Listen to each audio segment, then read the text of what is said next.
Vítajte, milí diváci. Takže pozdravujem do hlavného mesta Slovenska, Bratislavy. No a mám smutnú správu, pretože 1. septembra 2024 zomrel profesor inžinier František Janíček, PhD, a ten bol bývalým dekanom a rektorom Fakulty elektrotechniky a informatiky Slovenskej technickej univerzity v Bratislave. Každú prednášku začínal peknou vetou: každý z nás, ľudí, sme elektráreň. Správal všetky elektrárne a rozvodné siete na celom Slovensku, čiže začnem západoslovenskou distribučnou, stredoslovenskou distribučnou, východoslovenskou distribučnou a správal tiež všetky elektrárne, okrem jadrových, tepelných a vodných. Pôsobil aj na Pražskej Karlovej univerzite a bol v dozornej rade pre bezpečnosť atomových elektrární.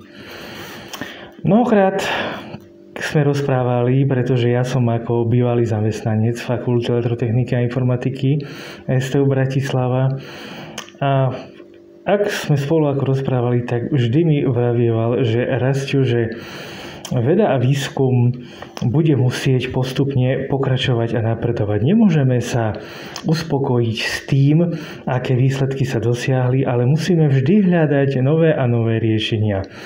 Milí diváci, aj tieto videá, na ktoré sa teraz pozeráte, začali vznikať práve aj pri týchto diskusiách aj s profesorom Janíčkom, kde poprvýkrát vlastne vznikla myšlienka, že to, čo je pekné, v čom je tá perspektíva, že v tých samotných LED diodách a LED technike, sa jednoducho musí ďalej vyvíjať a musí sa medializovať.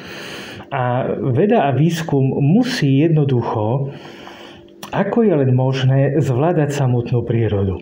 Aj keď vidíme, že tá samotná príroda sa nám veľmi mení, tá klíma sa nám veľmi narušuje, to pociťujeme už každý jeden kalendárny rok. Takže výsledok z toho je taký, že profesor Janíček, okrem ďalších profesorov na FESTU, bol jedným z veľmi významných ľudí. No a pri tejto príležitosti chcem aj pozdraviť a spomenúť pani ministerku hospodárstva, pani Sakovú, lebo vlastne on bol pravou rukou ministerstva hospodárstva a vlastne išlo o elektroenergetiku, pretože on vlastne aj bol profesorom v odbore elektroenergetika. No a bol to vlastne hlavný elektroenergetik na celom Slovensku. Možno si pamätáte obdobie, keď bola plynová a následne energetická kríza na Slovensku a on ako prvý robil hodnotenie, ako to vyzerá v tých jednotlivých elektrárniach, koľko energie sa vyrobilo, koľko musíme doviesť. Takže tak asi, že myslím, že strašne veľa ľudí bude na ňo spomínať.